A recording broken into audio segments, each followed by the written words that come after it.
me había quedado acá, en este punto, digamos, el tema de que era importante, digamos, a la hora de la venta de inmuebles, determinar bien el momento en que se configura la adquisición de ese inmueble. Y decíamos que la ley le da el mismo tratamiento, digamos, al hecho de la posesión que a la transmisión de dominio, ¿no? Es decir, tiene la misma consideración. Entonces se configura la adquisición cuando tengo un boleto que otorga posesión o un instrumento similar que otorgue posesión o con la escritura traslativa de dominio. Pero la reglamentación lo determinó esto. Fíjense que el reglamento habla de que se configura la adquisición cuando a partir del 1 de enero de 2018 existe una escritura traslativa de dominio, un boleto de compraventa que otorga la posesión, que se hubiera obtenido la posesión aun cuando el boleto de compraventa o voto de compromiso similar se hubiera celebrado con anterioridad. Bueno, marca una serie de momentos en los cuales queda perfectamente determinado la adquisición del inmueble. Pero también hay una novedad acá que dice que en el caso de que se hubiera dado un boleto de compraventa que no hubiera otorgado la posesión, estamos hablando que ese boleto se hubiera firmado en el 2017.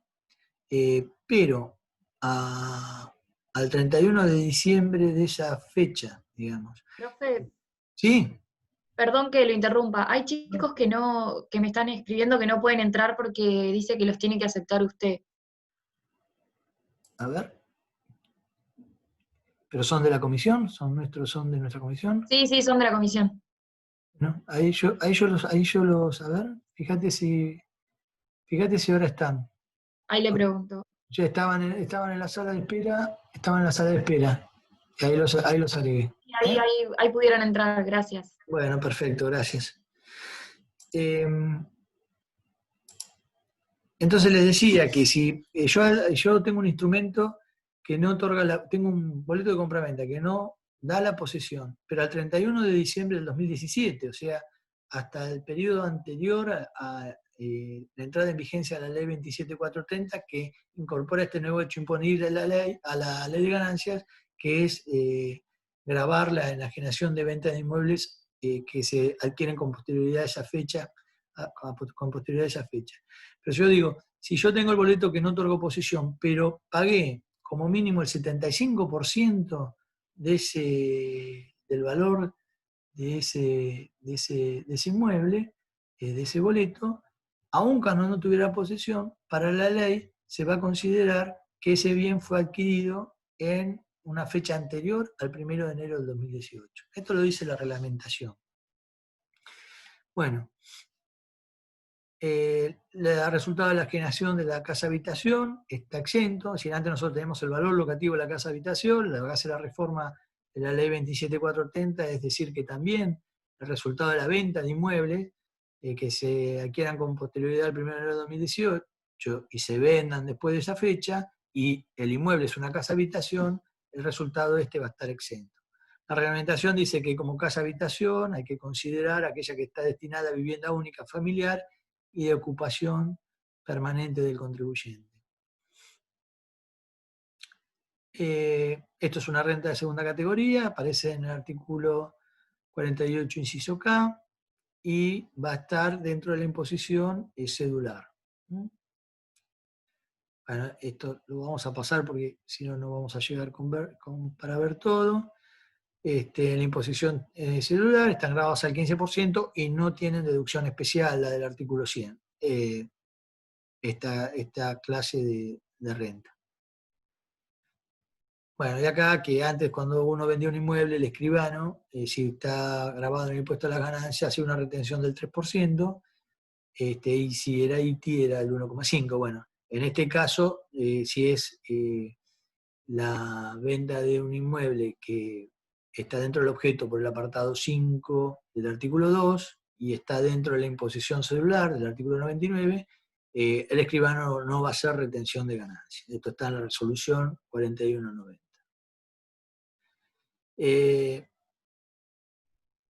Bueno, acá tenemos un ejemplo vamos a tener el precio de venta menos el costo computable, digamos, porque este inmueble estaba alquilado, entonces yo tengo que tomar las amortizaciones, entonces, bueno, precio de venta menos costo computable ajustado. Acuérdense que el artículo 93 preveía para este tipo de rentas el ajuste, la actualización, por el PIM. Entonces tengo precio de venta menos costo computable ajustado, me da una ganancia de 252.000 y esta es la base para calcular el impuesto celular, que es al 15. Ven que en este caso no tengo deducción especial. Bueno, Profe, ¿le puedo hacer una consulta? y Cuando habla de impuesto cedular, ¿no? sí, ¿No se incluye en ninguna categoría el resultado del impuesto cedular o cómo es que lo expone en la declaración jurada? claro. Por eso ves acá el cuadro, acá tenemos el cuadro.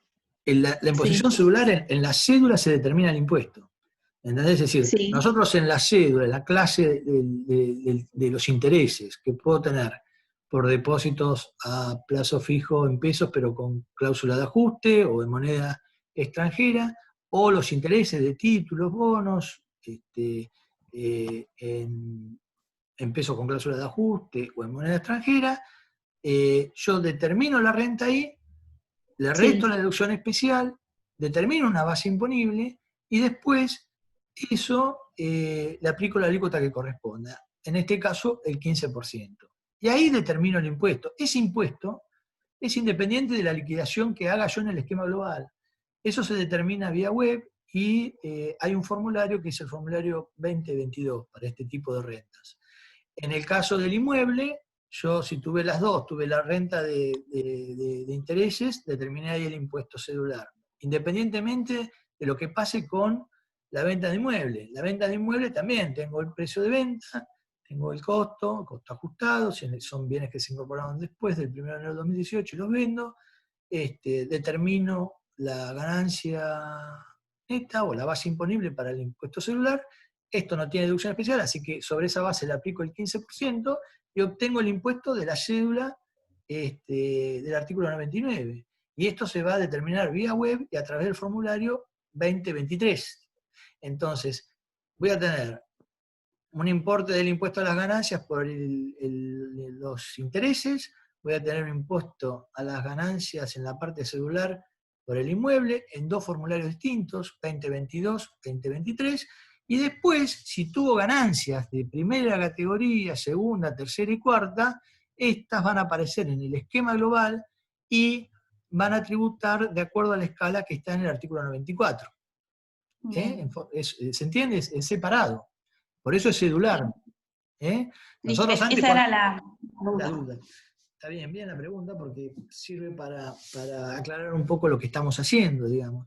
Nosotros cuando no estaba el impuesto celular, al contrario, decíamos, el impuesto a las ganancias no es que la definición de las categorías de ganancia, primera, segunda, tercera y cuarta, implica que haya una estructura cedular. Nosotros decíamos que eso se daba porque se ubicaban conceptos que tenían similares conceptos para poder determinar deducciones que correspondían a esos conceptos, establecer un orden de prelación en cuanto a los quebrantos, favorecer determinadas clases de rentas con respecto a otras para tener determinadas deducciones especiales. Bueno, para eso estaba la categorización de los distintos tipos de renta.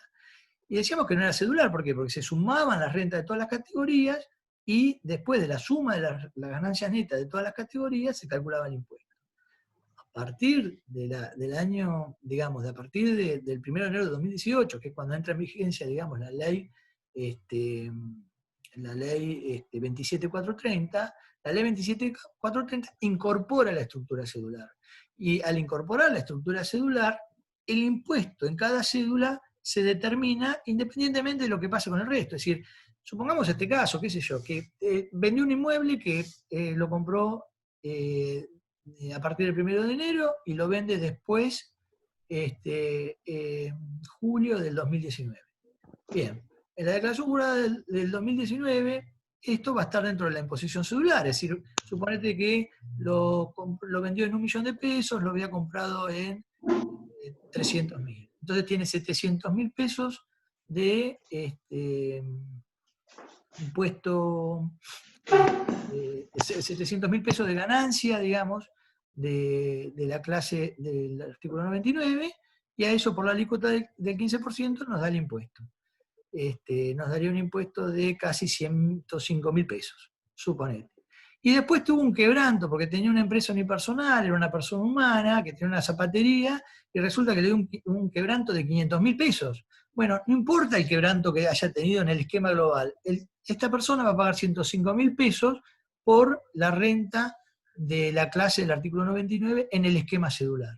¿Se entiende? Es independiente. Cada cédula se liquida el impuesto independientemente del esquema global.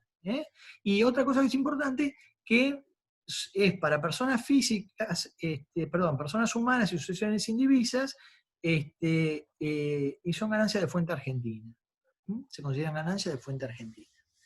Bien, ¿qué es lo que vamos a hacer hoy en el práctico? En el práctico hoy lo que vamos a trabajar, esto yo se los dije porque no aparecen en los prácticos, digamos, pero hemos dado ejemplos salteados cuando determinamos el objeto, pero digamos, a la hora de determinar la liquidación del impuesto a las ganancias y a la hora de ver cómo se liquida ganancias, nosotros tenemos que saber que en el caso de tener en la estructura cedular, nosotros vamos a tener que saber ubicarlo en cada uno de estos bloques, en cada una de estas columnas.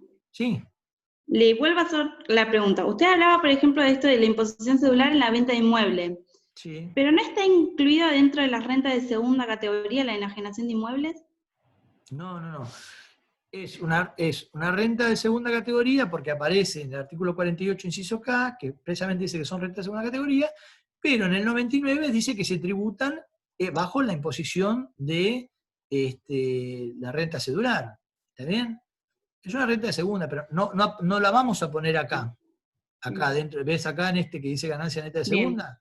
¿Está bien? Acá vamos a poner el resto, qué sé yo, la ganancia que tengamos por una marca, una patente, el alquiler de bienes inmuebles, bueno, todas las otras que aparecen dentro de la segunda categoría, es donde acá es donde la vamos a poner. En el caso de estos dos, que también vos lo vas a leer ahí en el artículo 48, inciso K, dice que las ganancias por los resultados de acciones, títulos, valores, etcétera, y la de venta de inmuebles son ganancias de segunda categoría, pero tributan en la imposición cedular, tributan en la cédula. ¿Está bien? Listo. Esa era la duda, gracias. No, por favor. Entonces, todo lo que hablé hasta ahora no nos sirve, es decir, no lo tenemos para el práctico, pero yo se los di porque es importante a la hora de ver el esquema de liquidación del impuesto, ¿entienden? Es decir, cómo lo tienen que hacer, es decir, porque si le vienen intereses, lo tienen que ubicar acá, si tienen dividendos acá, si tienen, bueno, acá ya... Profe, ¿estos PowerPoint están subidos en el lado 24? No, esto estamos grabando la clase para todos. Es decir, porque así como me tocó dar el trabajo práctico 13, que está subido en el aula, también tengo que dar este trabajo práctico 14 para todos, así que yo lo estoy grabando. No, creo que no lo grabé esta parte hoy, no sé. Bueno, si no lo tengo que dar de nuevo. Hoy, qué día. Bueno. Me parece que no estoy grabando esto. Bueno. Sí, dice grabando, así que puede que esté grabando. El anterior estaba grabando, pero este no sé si se está grabando. Dice arriba grabando. Bueno, ojalá entonces. Bueno, si se está grabando lo van a tener ustedes ahí grabadito. Bueno, entonces, ¿qué es lo que vamos a hacer? Que esto sí nos va a servir para el práctico. Y en el práctico también está, ahora me acuerdo, también tenía casos de imposición cedular. Acá vamos a la imposición global. Supongamos que la persona humana, y olvidémonos de esta parte del cuadro, esta parte del cuadro de fuente extranjera, después lo explico, pero digamos, ahora vamos a trabajar sobre esta parte, lo voy a explicar al final, pero esto, vamos a trabajar en esta parte, dentro del esquema global y en esta parte. Yo voy a determinar la ganancia neta de primera categoría. La ganancia neta de primera categoría, ¿cuál era? Era la que provenía de la renta de suelo. Entonces teníamos todos los ingresos que aparecían en el artículo 44, donde hablaba del alquiler de inmuebles rurales urbanos, del valor de la mejora en la medida que no tenga que ser indemnizada por parte del propietario, de los impuestos a cargo del inquilino, del tema del valor locativo, de los bienes cedidos gratuitamente con precio no determinado, el valor locativo de inmuebles para recreo veraneo, es decir, todas las rentas del suelo aparecían acá en el 44.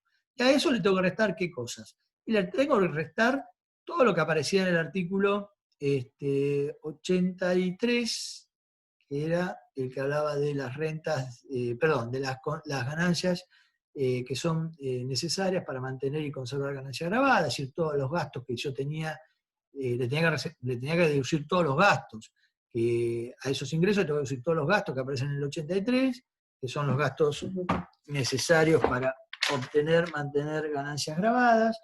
En el 85 aparecían las deducciones generales, eso lo dejo para después. Entonces pongo acá el 80, pongo el 83, perdón, pongo el 86, que eran las deducciones especiales de primera, segunda, tercera y cuarta. El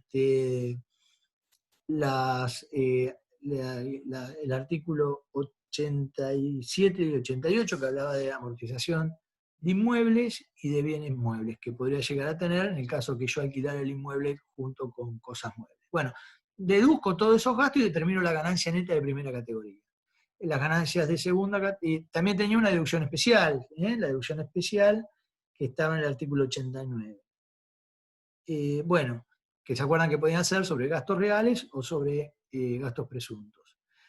Después, entonces determiné ahí la ganancia neta de primera categoría. Después tengo la ganancia neta de segunda categoría, que está en el artículo 50 y... Ay, no me acuerdo. 48, perdón, artículo 48, determino las ganancias netas de segunda categoría, las ganancias netas de tercera, que aparecen en el artículo 53, también le deduzco todos los gastos necesarios para obtener y mantener ganancias grabadas, si corresponde a amortización de inmuebles, amortización de cosas muebles, las deducciones especiales de primera, segunda y tercera y cuarta, y determino ingresos menos deducciones, la ganancia neta. Y la ganancia neta de cuarta son las que aparecían en el artículo 82, ¿no? Y también acá puedo deducir amortizaciones, puedo deducir de inmuebles o de bienes muebles, el caso de los bienes de uso que puedan tener los profesionales o quienes realizan las tareas dentro de la ganancia de cuarta categoría. Una vez que hice eso, ingresos menos deducciones, tengo la ganancia neta de todas las categorías. La sumo. Y esa suma algebraica, que pueden ser sumas y restas, porque puedo tener en una ganancia, en otras quebrantos, pero se suman las ganancias netas de todas las categorías, y si me da una ganancia, a esto le tengo que restar las deducciones generales. ¿Las deducciones generales de qué? Del artículo 85 y del artículo 29. El artículo 29 son los gastos de sepelio. El artículo 85, acuérdense que teníamos la empleada doméstica, el alquiler del inmueble, tenemos también acá los seguros que cubren riesgos de vida, intereses de un préstamo hipotecario. Ahora, fíjense que todo, y los 29 los gastos de sepelio, del contribuyente de su grupo familiar. Fíjense que acá, en este caso, todas estas deducciones generales no están vinculados con ganancias o con conceptos que sirvan para conservar y mantener ganancias grabadas. Es decir, porque que yo deduzca el servicio doméstico no está vinculado a mi actividad. Sin embargo, son deducciones generales que admite la ley deducir. Y es por eso que nosotros las vamos a considerar acá. Es decir, nosotros una vez que sumamos la ganancia neta de las cuatro categorías, en esos artículos que yo le dije, le vamos a restar las deducciones generales. Y vamos a restar todas las deducciones generales que no tienen un tope o un límite del 5% de la ganancia neta. Es decir, vamos entonces a restarle, vamos a tener acá la ganancia neta antes de donaciones, de cobertura médico-asistencial y de gastos médicos, que son también deducciones generales, pero que en este caso tienen el tope de la ganancia neta. ¿Qué de ganancia neta? Esta de acá, esta que aparece acá. Ustedes están viendo el cuadro ¿no? Sí. ¿Hola? ¿Alguno me puede contestar? Sí, profe. Ah, está bien, porque yo digo, por ahí, como para ahí, ¿viste? Todo esto es nuevo y a veces no por ahí lo veo yo y no lo ven ustedes, entonces ahí me genera una duda. Bueno, fenómeno. Entonces yo, ¿entienden por qué? Primero tengo que hacer todas las deducciones generales, que no son donaciones, cobertura médico-asistencial y gastos médicos. ¿Por qué? Porque estas tienen un tope del 5% de la ganancia neta. ¿De qué ganancia neta? De esta que aparece acá. Ganancia neta de las 4 goteos, menos el resto de las deducciones generales, que no son estos conceptos. Una vez que le resté, entonces, si es que tengo donaciones, cobertura médico-asistencial o gastos médicos, obtengo la ganancia neta antes de quebrantos. Quebrantos que pueden provenir del ejercicio anterior. Le resto los quebrantos del ejercicio anterior, que aparecen en el artículo 25 de la ley, y tengo la ganancia neta antes de las deducciones personales del artículo 23. Estas deducciones personales son la ganancia no imponible, la carga de familia y la deducción especial. A esta ganancia neta, entonces, le resto estas deducciones y obtengo la ganancia neta sujeta a impuesto. Esta ganancia neta sujeta a impuesto es la que va a tributar a la escala del artículo 94, que es una escala progresiva que va del 5 al 35% de acuerdo al nivel de renta. Entonces, esta liquidación es independiente de la que yo voy haciendo acá. ¿Está claro? ¿Esto quedó claro para todos? Bueno, esto es lo que más interesa. Si hubiera tenido ganancias de fuente extranjera, entonces, bueno, yo tengo que, acá saqué la ganancia neta de las 4 categorías, acá lo mismo, saco la ganancia neta de las 4 categorías, menos las deducciones generales, menos de quebrantos de ejercicios anteriores. Los quebrantos son de quebranto de fuente extranjera, estos son quebrantos específicos dentro de las ganancias extranjeras, las deducciones personales, es decir, si de acá sobró del mínimo no imponible las cargas de familia, yo puedo deducir algo acá. No deducción especial, es decir, deducción especial, la ganancia de fuente extranjera no va. Y una cosa que es importante, que aparece también en el segundo o tercer párrafo del artículo 94, es que en el caso de todos estos bienes, los resultados de la venta de estos bienes que nosotros hablamos acá que estaban dentro de la imposición cedular de fuente argentina, o sea, la venta de acciones, la venta de inmuebles, si se trata de venta de acciones y venta de inmuebles en el exterior, son de fuente extranjera, bueno, menos las deducciones que pueda tener de quebrantos específicos de ejercicios anteriores de este tipo de resultados, y las deducciones generales, yo lo que tengo que hacer acá es calcular esto y aplicarle el 15%, independientemente. Si bien está dentro de la estructura global, no es una imposición cedular, pero tiene que estar considerado de manera independiente, en este caso, de venta de acciones y de inmuebles de fuente extranjera. Esto está en el artículo 94, segundo o tercer párrafo. Bien, hasta acá la teoría. Este cuadrito nos va a servir para hacer una parte de la declaración jurada. No hablamos del resto, que era después ver las variaciones patrimoniales y después determinar el consumido. Vamos a ver el práctico porque seguramente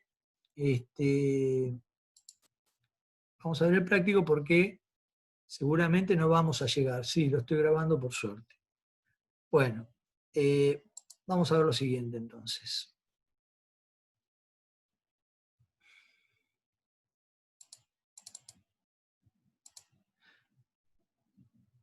Acá tenemos el trabajo práctico 14. Se nos pide determinar el impuesto a ingresar para el periodo fiscal 2019, de Julio Latorre, argentino, contador, casado, tiene un hijo de 22, Melissa de 15, y en cuanto a la deducibilidad de las cargas de sus hijos, ambos padres decidieron efectuar el 50% cada uno. Bueno, entonces empezamos a analizar, tiene un departamento que lo había comprado en 200.000 pesos en febrero de 2003, la evaluación fiscal es 80% edificio y 20% terreno. Esto es un dato importante porque nosotros las amortizaciones las calculamos sobre el coeficiente de edificación, o la parte edificada, que en este caso es 80% del valor del inmueble. Después dice que se encuentra afectado al alquiler desde la fecha de adquisición. El 1 de enero de 2019 vuelve a pactar un nuevo contrato de alquiler por 2 años de 10.000 pesos por mes. y el alquiler correspondiente al mes de diciembre se encuentra en pago. Bueno, nosotros dijimos que estos son rentas que se imputan por el criterio de devengado, entonces no nos interesa que el último mes no lo haya pagado. Yo lo que tengo que hacer es multiplicar estos 10.000 por 12 meses. Después dice, el inquilino tiene a su cargo el impuesto inmobiliario, por el que abonó 3.350 en forma bimestral, y el impuesto municipal 1.000 por mes. Adeudando el mes de diciembre, el impuesto municipal que vencía en enero del 2020. Bueno, acá lo mismo, no nos interesa lo que se devengó, no si está pago o no pago al cierre del ejercicio. Dice, el inquilino reparó en mayo del 2019 una gotera por 3.000 que compensó con el alquiler. Bueno, es decir, en este caso no es una mejora, ni es algo que tenga que indemnizar el propietario. Entonces, es decir, él pagó arreglando la gotera que tenía el inmueble. Las expensas están a cargo del inquilino, y los gastos de mantenimiento son 22.000, y el contribuyente optó el 2017 deducir gastos de mantenimientos presuntos. El propietario contrató una póliza de seguro contra incendio del inmueble con un costo de 1.200 mensuales. Bueno, vamos a ver.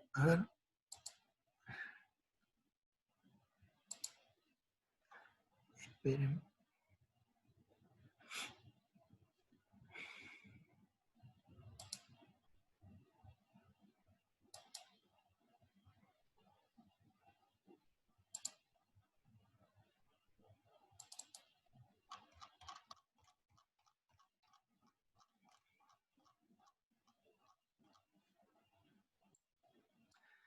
Ustedes en la solución vamos a tener el alquiler, 12 meses por 10.000 me da los 120.000, renta de primera categoría.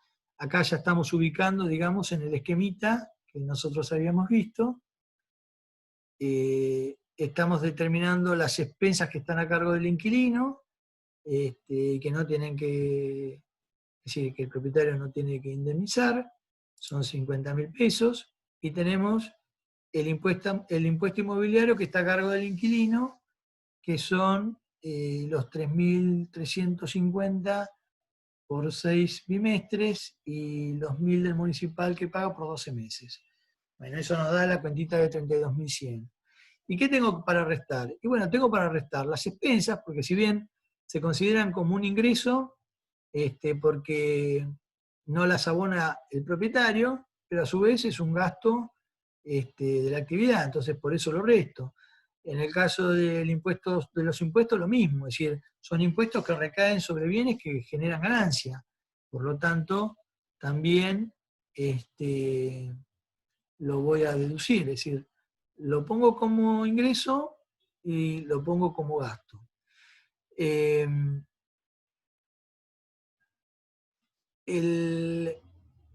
La otra cuestión que aparece acá es un seguro contra incendio.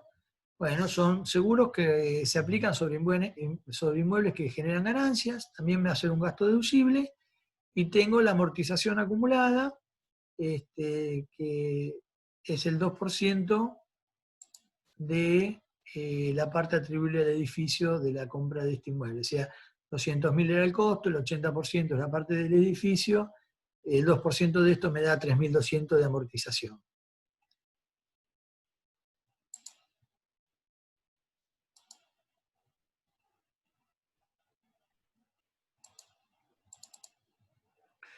Bueno, vamos a ver el punto 2, dice, hasta el 31 de diciembre de 2019 seguía ocupado el inmueble que se dio gratuitamente a su hijo el 20 de marzo del 2018 en la calle 25.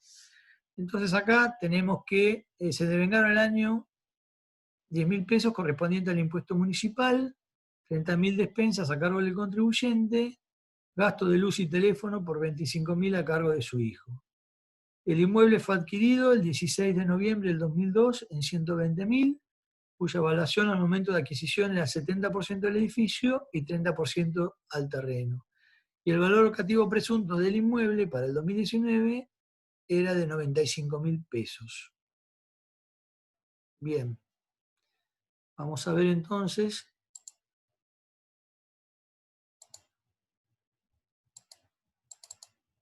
la solución.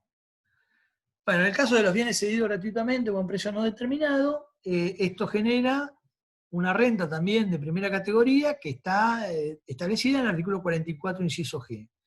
El valor locativo es el precio del alquiler que hubiera obtenido si lo hubiera alquilado. Bueno, en este caso dice que ese valor locativo es de 95.000 pesos. Y después lo que vamos a hacer, vamos a deducir todos los gastos que están vinculados con ese alquiler. Entonces vamos a tener el impuesto inmobiliario, las expensas. Acá los impuestos están a cargo del contribuyente, entonces son perfectamente deducibles. No es como en el otro caso que al estar a cargo del inquilino, entonces lo consideraba como renta. Las expensas también acá son todos gastos que tiene que realizar el contribuyente, la amortización del inmueble, el valor de costo por el 70% que es la parte de edificación, el 2% anual, tengo 1.680 de amortización. Y a ver si yo acá... No, bueno. Y después, el contribuyente dice que optó por mantener gastos de mantenimiento presunto. Nosotros habíamos dicho en la norma que esa deducción especial de la primera categoría, si se efectúa un ejercicio, se tiene que mantener durante 5 ejercicios. No es que un año pueda ser por lo percibido y otro año por los mantenimiento, de acuerdo a lo que me... Si yo decidí de tener gasto de mantenimiento en forma presunta, bueno, tengo que mantener ese criterio durante 5 años. Y acá lo que vamos a hacer es, tomamos la renta, todas estas rentas, 120.000, 50.000, 32.100, más 95.000, me da 297.200. Esto multiplicado por el 5% me da los 14.860, que son los gastos de mantenimiento presuntos. Los gastos de mantenimiento reales eran 22.000, pero los presuntos, como yo había ya optado por tener gasto de mantenimiento presunto, tengo que seguir manteniendo esa línea. Bueno.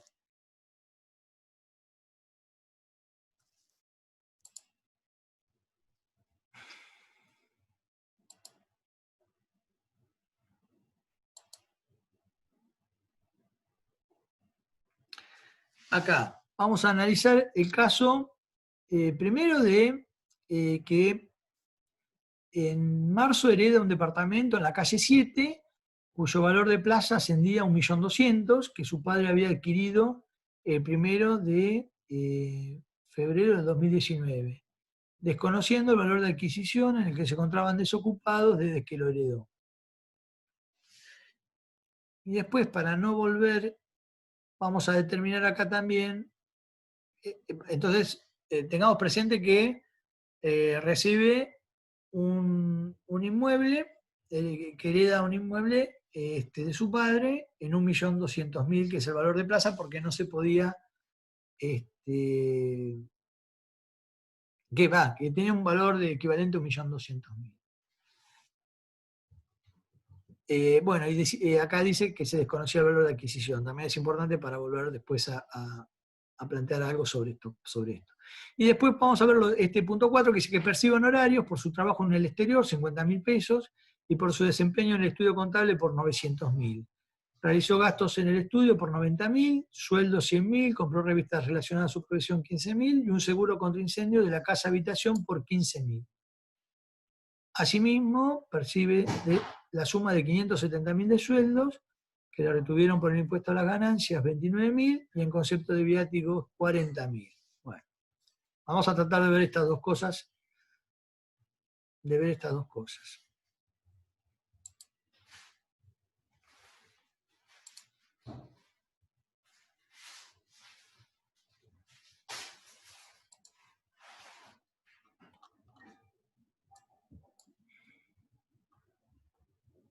Acá mismo.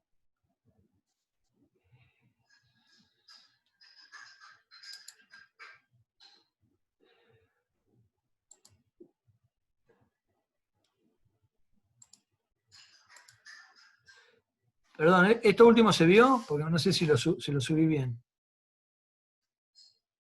¿Me escriben por chat? ¿Vieron lo que yo estaba, lo estaban viendo, el enunciado? Ah, No, no se vio. Bueno, yo me olvidé de acomodarlo desde acá, entonces no compartí la pantalla. Estaba señalando lo que aparece en el enunciado respecto de que recibe un inmueble de una donación y de la renta de cuarta categoría que tenemos que analizar. Ustedes lo tienen en el práctico eso. Ahora voy a compartir de pantalla y vamos a ver la solución. La solución acá. Esto sí lo están viendo, ¿no? Sí. Bueno, con respecto al inmueble que había recibido como herencia,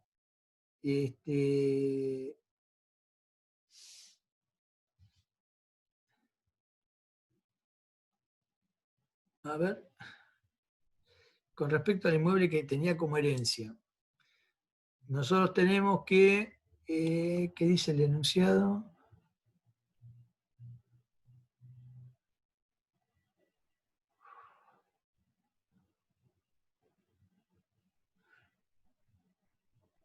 Bueno, si quiere lo puedo leer. El 3. no, ahí lo vi. Ah, después podemos hacer eso que va a ser mejor y más rápido y más fácil, si me ayudás a leer los enunciados. Bueno,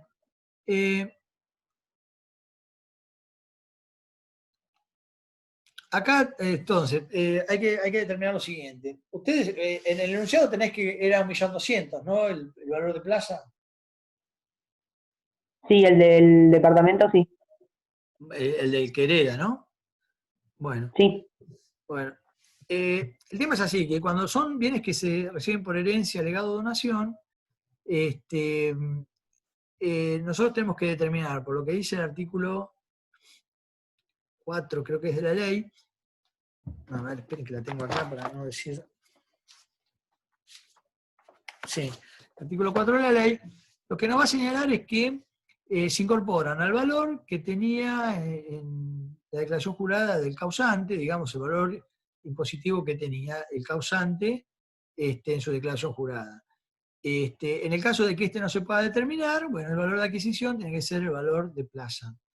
Yo acá no me di cuenta, pero la verdad que no sé por qué aparece 1.000.000 de pesos. En realidad tendría que decir 1.200.000, que es lo que tenemos de valor de plaza, ¿no es cierto? Pero bueno, corrijamos el enunciado para que nos dé la solución y digamos que el valor de plaza es 1.000.000 de pesos. Pero bueno, en este caso, nosotros decíamos que para las personas humanas tenían que darse los 3 requisitos concurrentemente que establecía la teoría de la fuente en el apartado 1 del artículo 2, es decir, permanencia, periodicidad y habilitación. Permanencia, periodicidad y habilitación. En el caso de habilitación, nosotros decíamos que era el requisito, que era el esfuerzo que hacía el contribuyente para poner la fuente en condiciones de generar los beneficios o ganancias. En este caso,